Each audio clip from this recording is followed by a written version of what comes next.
Hey, ladies, what's up? Welcome to another episode of Revitalized Womanhood, my to the core episode, my Friday episode where we talk about all things four core categories: beliefs, bonds, body, biz, everything that makes up your well-rounded life, right? The four categories that come together to make up a beautifully well-rounded life. I'm not going to say balanced life. I'm not even going to say aligned life. I'm going to say a well, what did I just say? A well balanced, a well rounded life. I almost said balanced. So, if you're tuning in on YouTube, you might be noticing, maybe you're not noticing anything different. Maybe this is all in my head. I just talked to one of my members and she said, I'll get into this in a minute. Anyway, I am mom life today, you guys. I usually record on Tuesdays and Thursdays with guests, and today I don't. This is obviously Friday's episode, but I'm recording on Thursday. I don't have a guest today, and so the baby goes to the babysitter for a couple hours, so I get to go and do things without him. I'm not saying fun, go to have a spa day, but go to the grocery store without the 3-year-old. I'm actually going to go check out some apparel for the new apparel that's going to be coming out for my retreat in May. So keep an eye out for that. It's going to be really fun. The designs are super, super bright and fun, and I'm excited about it. So stay tuned for that. Anyway, coming in live from the hot mess that is my bedroom, like usual. And if you notice at all, I have flipped the scene a little bit. We're not facing exactly dead on like we usually are. But right now, I want to point out that you probably can see, maybe if I tip this down, you can see even better. Oh yeah, there you go. So this is all my bedding, because I was trying to make my bed yesterday with nice clean new sheets and I didn't get the comforter back on. There's a pile of clean laundry. It's not dirty, it's clean, needs to be put away. This is mom life at its finest. And this is exactly, I purposefully said to myself, I'm going to record an episode right now like this as I am. Whereas before I usually would say to myself, no, I have to get ready. I can't record unless I'm ready. I can't record unless I've showered and done my hair and put makeup on. And actually I am straight from the gym, just got home from the gym and made myself and the baby some eggs, and here we are. I'm going to try to hurry and bust this out before I have to take him to the babysitter and go check out some new apparel, new merchandise. So today we are talking again about the perfectionism trap and how to avoid it, how to avoid the pitfalls of it. And I'm going to tell you a few stories, and I'm sorry if you don't want to listen to stories about me and how I've come to realizations, then yeah, just tune out. It's fine. Come join me on my Tuesday episodes, because my Friday episodes are kind of all about me and what's going on with me and how I am doing life while also doing this journey of personal growth and development, right? And doing it alongside all of these amazing women in my community with me in the Revitalized Sisterhood. All right, I got to take my shoes off so I can ask my sister. I'll ask anybody that knows me. I can't do anything without one foot up. So here we are. Let's talk about perfectionism. I loved talking about this with Heidi Powell in the episode with her, and we got to discussing the wabi-sabi, the concept of embracing your imperfections rather than trying to change the things that you think of as imperfections, because they aren't necessarily, right? They're your perception. These are your perceptions of what things are.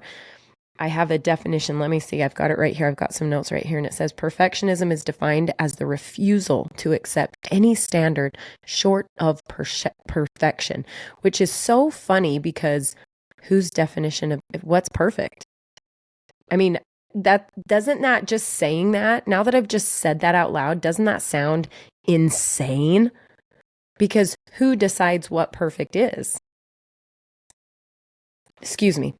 So, gosh, I think I could just end the episode right there. Who decides what perfection is? So why are we constantly trying to reach this unreachable goal? All right. So you've probably heard me talk about, I created Pure Imperfection, my Instagram account, Pure Imperfection. I created it. It actually wasn't the very first Instagram I had. I changed the name to Pure Imperfection. I had gotten fed up, and this was years ago. I mean, 2016, maybe 2016. I had gotten fed up with seeing all of these curated posts, all of these very aesthetically pleasing, beautiful posts about motherhood. And I'm like, what? This is not motherhood. We all know that. Like, I get that seeing these pretty pictures is kind of what a little bit letting us like escape what motherhood really is for a minute and see like a version of something that's like, oh, that's so dreamy. But really, it's not. It's not. It's not accurate. It's not realistic. It's dreamy for 2 seconds until I was coming home from the gym today and was saying to a friend, I was recording an audio text to her and said, I swear my life now, we're trying to settle back into traditional life. We'll call it traditional life, right?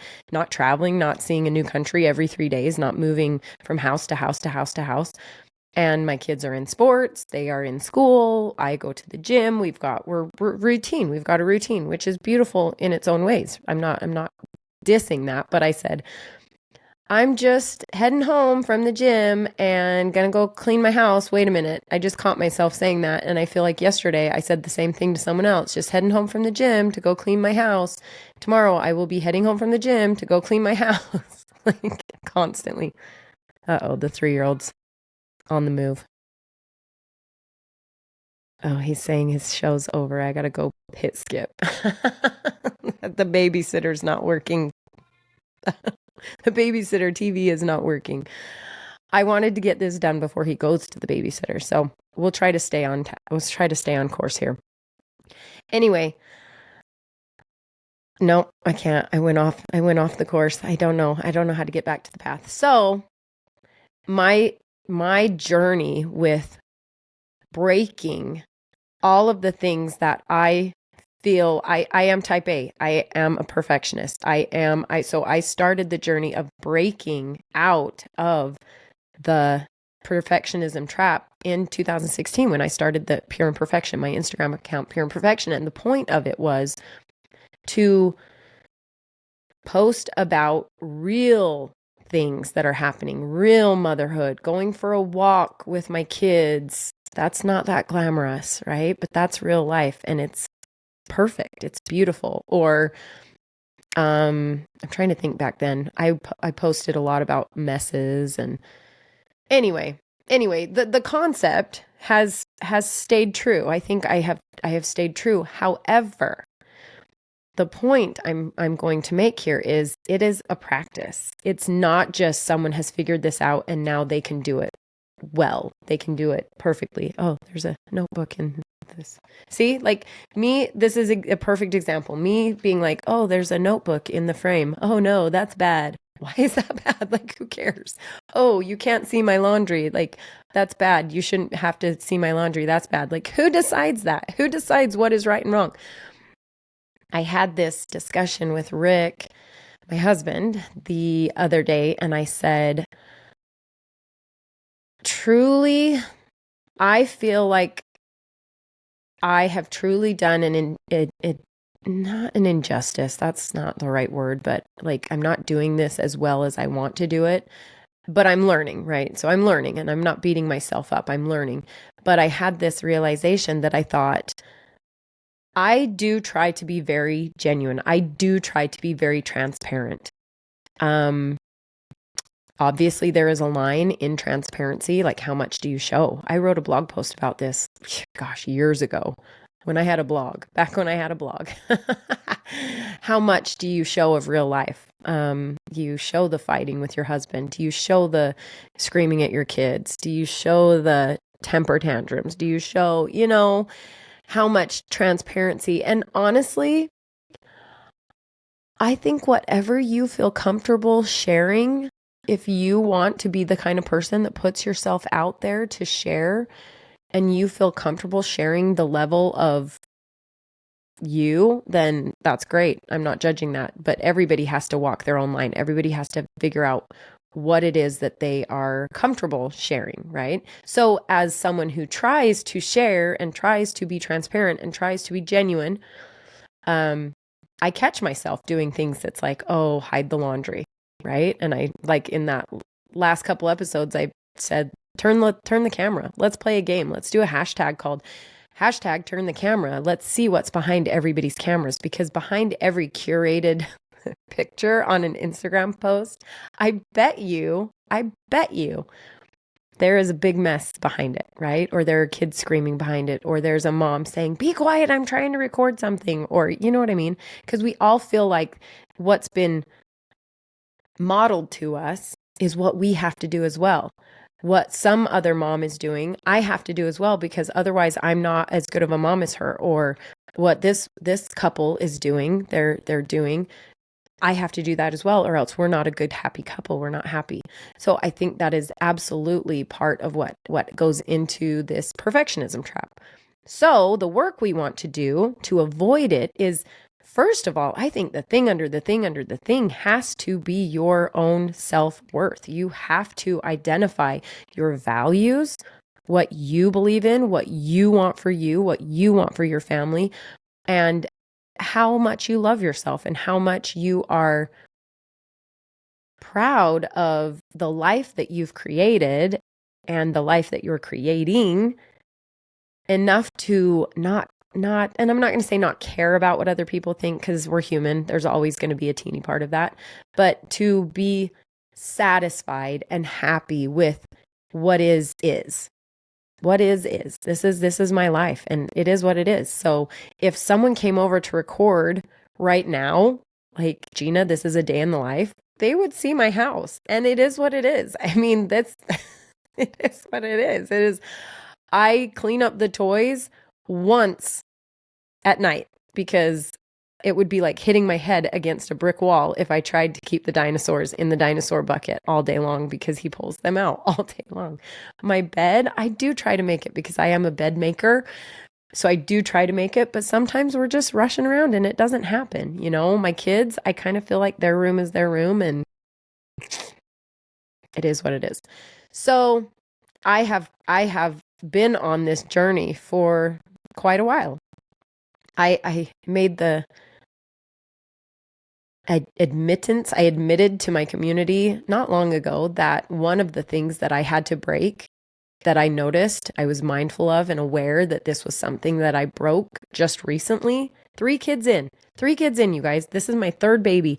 And this used to be his, if you've seen my previous posts, this used to be his nursery, because we have a small house. The boys are in a room together. So I put his nursery in here with me. And I didn't have a dresser drawer for him. I didn't have a drawers. So I got cute baskets, kind of like these, you know, these cute little wire baskets. I had these cute baskets. And so I would put his clothes in the baskets. So onesies, jammies, whatever. And I remember the moment. I clearly had to say to myself, onesies don't need to be folded.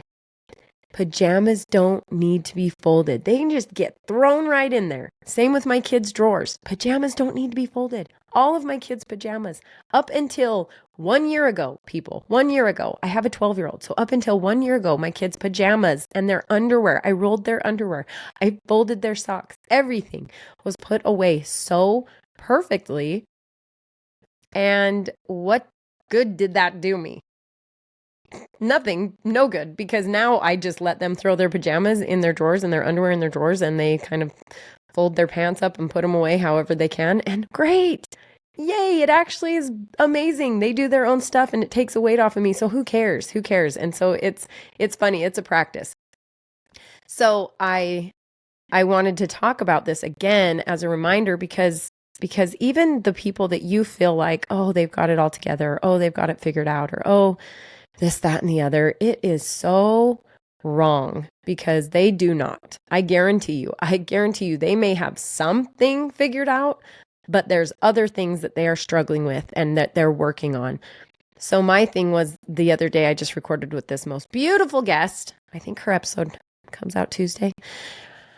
Just recorded with Alex, and she is stunning. She is a beautiful, beautiful person inside and out. She's absolutely, I told her she's my new best friend. Anyway, I knew how beautiful she was. I knew, I already did the research. I know this woman. I know she's going to bring her A game and look wonderful and just glowing and have amazing things to say. So I'm like, I need to look glowing and look amazing. And so because of that, I thought, here we go. I got to shower. I got to dry my hair. I got to put makeup on. I got to do all the things, which I probably didn't have enough time. I know I didn't have enough time to do, but I was doing anyway. And so I put on something that I wouldn't normally wear. I mean, I would going out because you can see the detail of why it's cute and funky, but not in this frame. You can't. In this frame, it just looked like a boring shirt. And then my hair, I was running late, so I couldn't curl it. So I just went with it straight, which I never do. So I felt, I didn't feel like myself. And then I put foundation on, which, oh my gosh, I never do that. I never do that. You guys know me. I am natural. Like Rick loves it when I finally put makeup on because this is what I look like every day. So anyway, the color of the foundation with my ring light kind of like worked together to turn into clay. Like this weird clay color. And I got done recording with her and I looked at the screen the whole time recording with her. I felt totally insecure, which is so funny. I'm really not, I don't think of myself as an insecure person. But I felt uncomfortable. So that is an absolutely perfect way to describe that. I didn't feel like me. I didn't feel comfortable. Like this is me. I feel completely comfortable. 3-year-old. He's okay. So anyway, long story short, we get done and I look at the side-by-side frame and you're all going to go watch this video and you're all going to know this story now. And I get off and I called my husband. I said, I look like a troll. Like next to this beautiful woman, I look like a troll. And he's like, why? And I'm like, whatever, right, whatever. And so I sat with that and kind of just got over it like we do, ladies. You know what I'm talking about when you feel kind of down on yourself or when something happens and you're just like, your brain blocks it out for you. Your brain has to come up with logical like reasoning to make you feel better because otherwise you'd just climb into your bed and cry for the rest of the day. So logically, my brain's like, Gina, you're fine. It's not that big of a deal. And so logically, I'm saying, you're fine. It's not that big of a deal. Even though over here, something else is saying, it's awful. It's horrible, right? So I'm have this internal battle going on. Well, later, I think it was the next day, I was sitting down having a Marco conversation with one of my good friends, and I was telling her this story about the troll being the troll, and I started crying. I started crying to her. I was sitting there eating a salad, talking into my phone, into Marco, and you ladies that know Marco know that. So for me, Marco is like journaling kind of because I just work out the thoughts in my mind. I just spew out all of the thoughts that are running around in my mind because nobody's actually talking back to you and interrupting you. So you're just spewing out all of this information. So as I was talking to this friend who I felt completely like I could be vulnerable with, like it just kind of happened out of nowhere. I just started crying and I was like, well, why am I crying? And because I'm doing the work that I'm doing here, the work that we're doing in the sisterhood and like looking into what's back there, what have I buried in my mind from like who knows when, what's coming up, what's creeping up, what's the little ticking time bombs. I kind of just explain it like when we have these traumas or events in our lives that happen, they kind of settle back here in our minds and they're like these little bombs like that just are waiting to go off until the right moment when we're vulnerable enough that all of a sudden this bomb's like, oh, it's my turn, boom. Right. And that's why I started crying, because one of these little limiting beliefs back here that from who knows what, but I actually recognized, I knew what something had gone on a couple days before that really hurt my feelings. And I was just kind of burying, like, again, my logical brain was saying, it's fine, Gina, it's fine. It's not you, it's them. It's not you. It's fine. Just move on and wish for the best for them. And I didn't let myself actually sit in it long enough to know that it hurt my feelings. And so it just came out randomly as when I was sitting here talking about that I felt like a troll next to this beautiful woman, and I started crying, and my friend was probably watching this going. And so I told her, I says, oh, this has nothing to do with that. This has nothing to do with, I mean, a little bit to do with it. I looked like a troll. But I probably wouldn't have been seeing myself that way had this other instance not taken place, had this person not hurt my feelings a couple days prior, to the point where now I was feeling raw and insecure, you know? So that was a long story around of saying, a way of saying we all work on these things. It is a practice. It is a practice. It is all about being mindful and intentional about identifying when these things happen, asking yourself why, or like why something's bothering you, why you think something has to look a certain way, why you're not satisfied with it, why you're not happy with it being, and who's telling you it has to be a different way. It brings me to another story. Sorry, it's story day. It's story day. Brings me to another story of when I started this podcast. So what I was telling Rick the other day, I kind of started talking about it and then I went down a different road, was I have done a lot of digging into my why and why this community and where my passion is and what I really want for the sisterhood and Revitalized Womanhood as a whole and all of the things. And when I started it, it was all about business.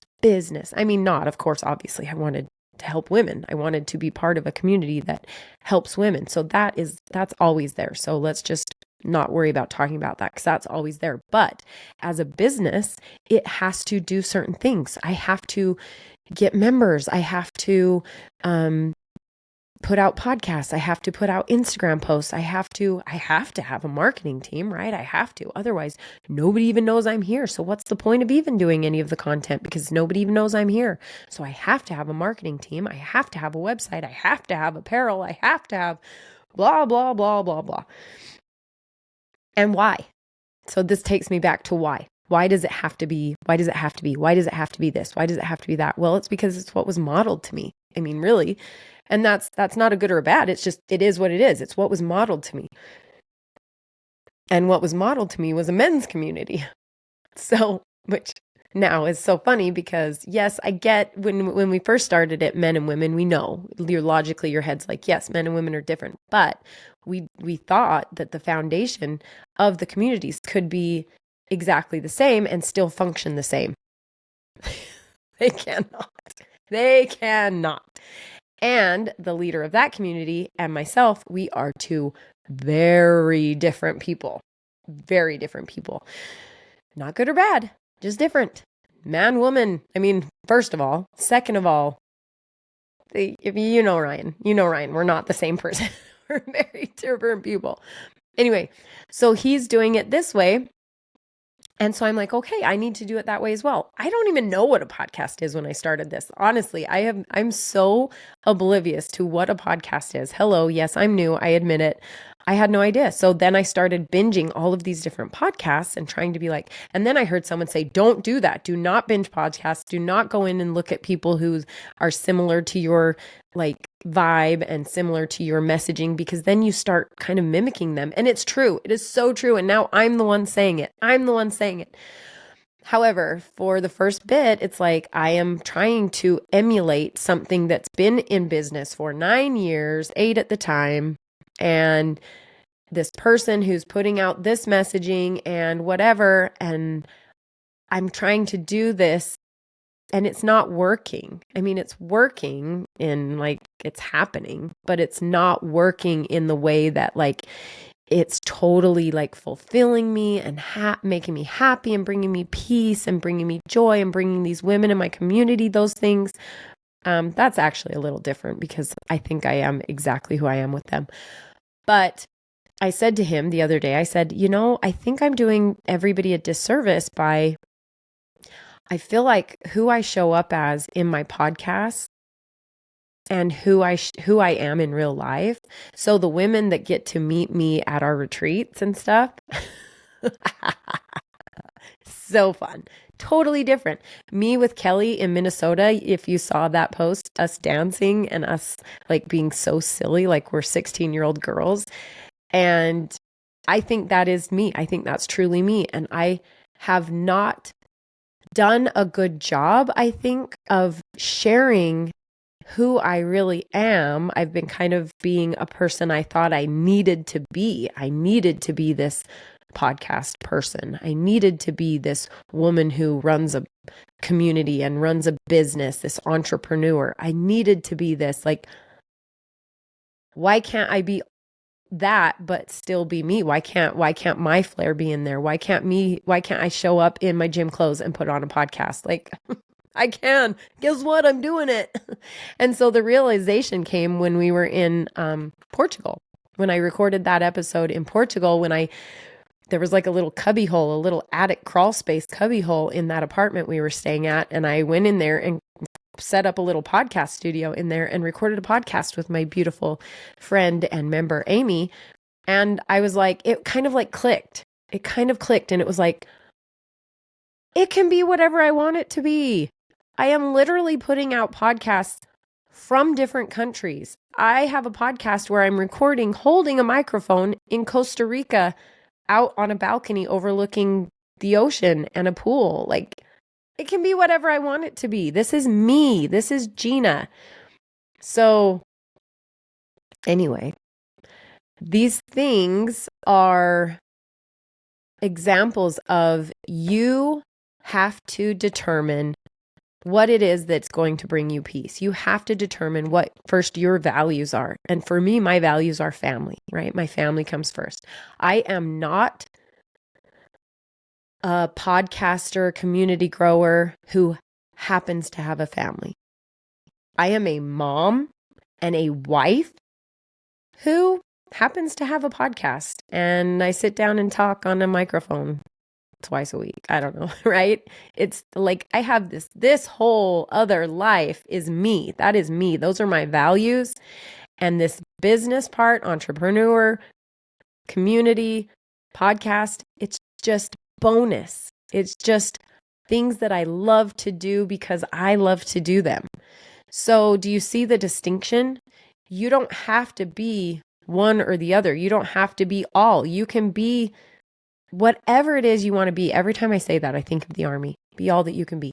Be whatever it is you want to be, but you have to make your peace with it. You have to determine, sit down and say, what are my values? I used to say this with working moms that felt mom guilt for leaving their kids.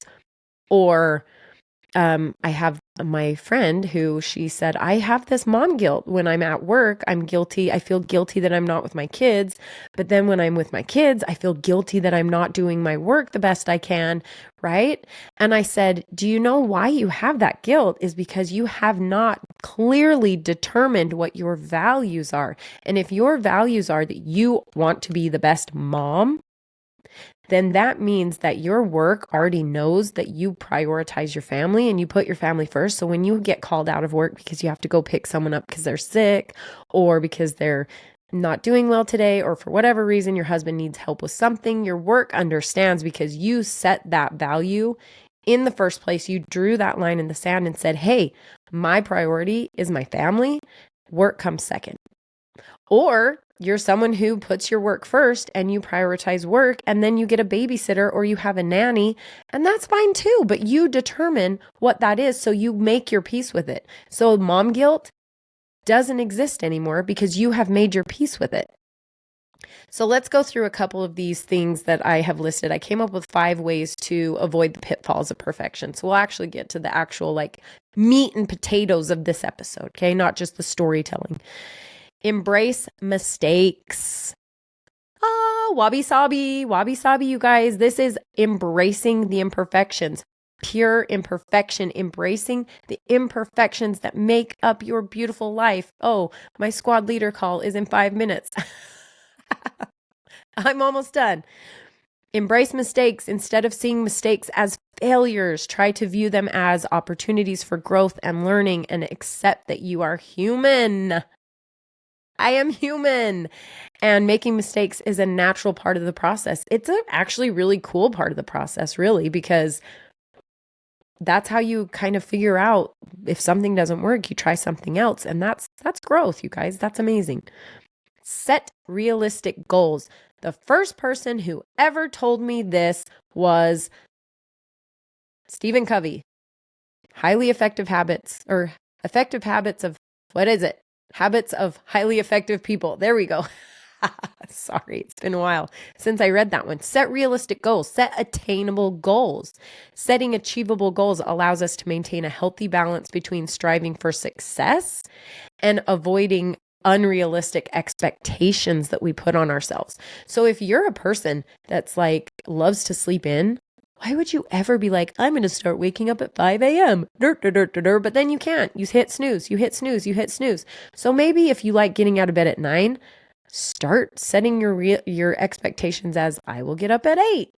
That's attainable. If you set goals or you put pressure on yourself with these achievements that you want to do, or like me, if I say I want to get the laundry all folded and put away today, that's not an attainable goal. But you know what I mean? That's what I'm saying. So at the end of the day, if I haven't put the laundry all away, I feel bad. I feel like I didn't do my job and I feel like a crappy person. And then I kick myself and I don't give myself grace. Set realistic goals. Okay, next. Practice self-compassion. This goes right into that. Practice self-compassion. Treat yourself with the same kindness and understanding that you would offer to a friend. Oh, I love that. I wrote it, but I love it. Seriously, it's just like the bonds category. I have this tool in the sisterhood that's like two faces side by side, and it's you, but it's your mirror image of yourself. And it's like, imagine this is your husband, or this is your son, or this is your daughter. How do you treat that person? You love on them, you compliment them, you nurture them, you make sure they're eating well, you make sure they get enough sleep, right? So imagine that this person is you. How much compassion and love and nurturing and good food and working out, what are you putting into yourself? If you're not putting into yourself, you are not giving yourself enough compassion. So if you can practice self-compassion, treat yourself with the same kindness and understanding that you would offer to a friend, be gentle with yourself, especially when facing setbacks or challenges. All right, hurry, Gina, hurry. Focus on progress, not perfection. Focus on getting something done and not the fact that it's not done exactly how it needs to be done, because how does it exactly need to be done? I mean, how many things in life? There are certain things that, yes, they have rules of what needs to be done, but that's because someone came and said, these are the rules, so this is what you need to do. Great, but that's not really all the time. If I want to be a podcaster, I just need to get my message out. It doesn't matter what microphone I have yet, as long as I have one that is not going to make you all like deaf from squealing, or, it just needs to happen. Just get it done. So focus on progress, not perfection. Instead of aiming for perfection, focus on making progress towards your goals. Every step forward is a success worth celebrating. All right, here we go. Last one. Learn to say no. I love this. I love saying no. I love saying no to people. No, I'm just kidding. I like helping when I can, but I know my limits, and I'd rather not be a crazy person that runs around like a chicken with their head cut off. I'd rather be at peace with my life. And so if people ask me to do things and it's not going to work, I say no. Learn to say no. Perfectionists often struggle with setting boundaries and saying no to extra responsibilities or commitments. And remember that it's okay to prioritize your own well-being and happiness. And I think the reason that we have a problem saying no to things, and saying no to even our own to-do lists, not just to other people, but saying no to our own to-do lists, is that goes back to, remember I said the thing under the thing under the thing is your self-worth. What is your self-worth? Is your worth tied up in your to-do list? Is the only thing that you see yourself as being worthy of is if you're getting the house cleaned every day and the dinner cooked perfectly and the kids are all washed and bathed and laundry's put away? And is that where you tie your worth? Are you only worthy if you're driving a fancy car? Are you only worthy if you're a CEO, or your title of your career, or you're rolling in millions of dollars? Like, is that where your worth is tied up to? Because if your worth is tied up to those kinds of things, you will never be able to learn to say no. I mean, you need to be better at learning to say no. You need to learn to say no to yourself, because if you're tied up in those kinds of things, you need to look inside yourself and define what your worth is and what your value is, whether or not people outside externally are telling you you're good or not. You should be telling yourself you're good. You should be telling yourself you're amazing. You should be telling yourself you are the champion of your life. All right, ladies, I'm sorry. I'll wrap it up. I got to jump on my call right now. It's happening. My sweet ladies are waiting for me right now. So thank you for joining me, and I hope it wasn't completely too much of a mess, but I embrace it. So get what you can out of it. I love you, ladies. I'll see you next week.